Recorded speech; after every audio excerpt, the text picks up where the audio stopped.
할렐루야. 하나님의 크신 은혜가 그리고 하나님의 평안이 우리 성도님의 삶 가운데 가득하기를 간절히 소망합니다. 우리 오늘 함께 나눌 말씀은 예레미야 4장 5절에서 18절까지 말씀입니다. 하나님께서는 우리가 심판받기를 원하실까요? 아니면 구원받기를 원하실까요? 당연히 우리가 구원받기를 원하십니다. 그래서 오늘 말씀에 보면 예레미야는 백성들에게 나팔을 불며 견고한 성으로 들어가자고 말하고 있습니다. 왜냐하면 그들의 죄악으로 인해서 북쪽 바벨론에서 침략을 시작했기 때문입니다. 심판이 시작된 것이죠. 적군의 침입에 대비하라는 것입니다. 북쪽에서 재난과 멸망이 올 것이라 말씀합니다. 자, 큰 군대가 쳐들어오고 있다는 의미이죠. 그렇다고 해서 아무 성읍에 들어갈 수는 없습니다.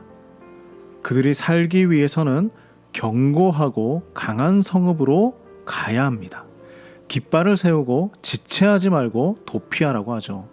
적이 쳐들어오고 있는데 여유롭게 움직일 수 없습니다. 신속하게 움직여야 합니다. 그런데 바벨론의 침략으로 백성들은 당황하고 있는 거예요. 자, 9절 말씀을 볼까요? 여호와의 말씀이니라 그날의 왕과 지도자들은 낙심할 것이며 제사장들은 놀랄 것이며 선지자들은 깜짝 놀라리라. 왕과 지도자들은 낙심합니다. 제사장은 놀라고 있습니다. 선지자들도 깜짝 놀랍니다. 그들은 놀라면 안 되는 사람들이었어요. 왜 그럴까요? 자, 10절 말씀을 보면 이스라엘의 모든 지도자들은 언제나 평안을 외치고 살아왔던 사람들입니다. 평안할 것이다. 평안할 것이다.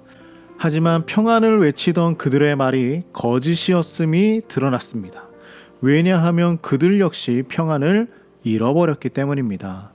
자, 그리고 그 누구도 이 문제를 해결할 수 있는 방법이 없었던 것이죠. 오늘 말씀에 보면 먹이를 덮치는 사자처럼 침략하고 있다라고 이야기합니다. 속수무책이라는 것이죠.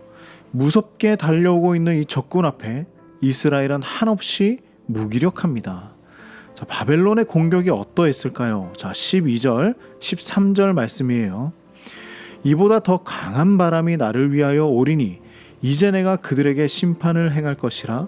보라, 그가 구름같이 올라오나니 그의 병거는 회오리 바람 같고 그의 말들은 독수리보다 빠르도다.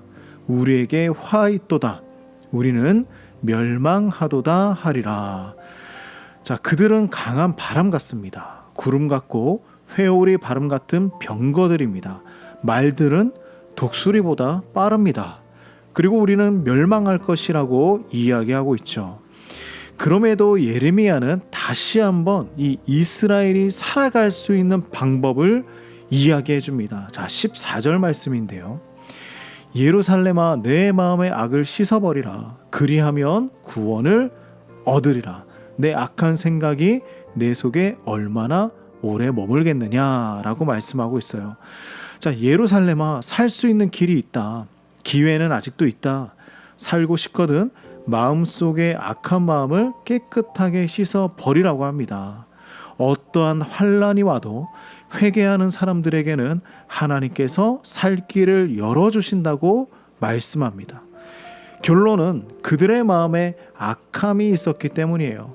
회개하라는 것입니다. 하지만 안타깝게도 남유다는 점령당합니다. 왜 이런 일이 일어났을까? 하나님은 분명히 말씀하시죠. 자, 17절 말씀이에요. 그들이 밭을 지키는 자 같이 예루살렘을 애워싸나니 이는 그가 나를 거역했기 때문이다 라고 말씀합니다. 결국 남유다는 멸망에 가까워졌습니다. 바벨론이 남유다를 포위했는데 이유는 무엇이었냐면 결론은 그들이 하나님을 거역했기 때문이었어요. 군사력이 약해서도 아니고 경제력이 낮아져서도 아니었습니다. 하나님을 거역했기 때문입니다. 어떻게 거역했을까요? 자, 18절 말씀입니다. 내 길과 행위가 이 일들을 부르게 하였나니 이는 내가 악함이라 그 고통이 내 마음에까지 미치느니라.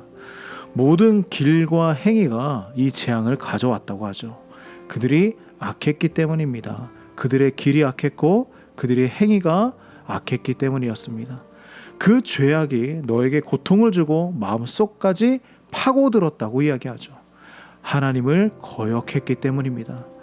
그러므로 우리는 날마다 하나님과 더불어 살아가는 이 경건의 삶이 필요합니다. 모든 문제의 근본은 어디에서 오느냐? 하나님과 멀어졌을 때 일어나는 것입니다. 하나님의 뜻과 반대되는 길을 걸어갔을 때 일어납니다.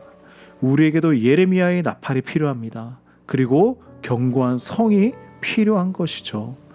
우리가 살아가는 이 삶의 현장에도 사회에서도 교회에서도 위기가 찾아올 수 있습니다.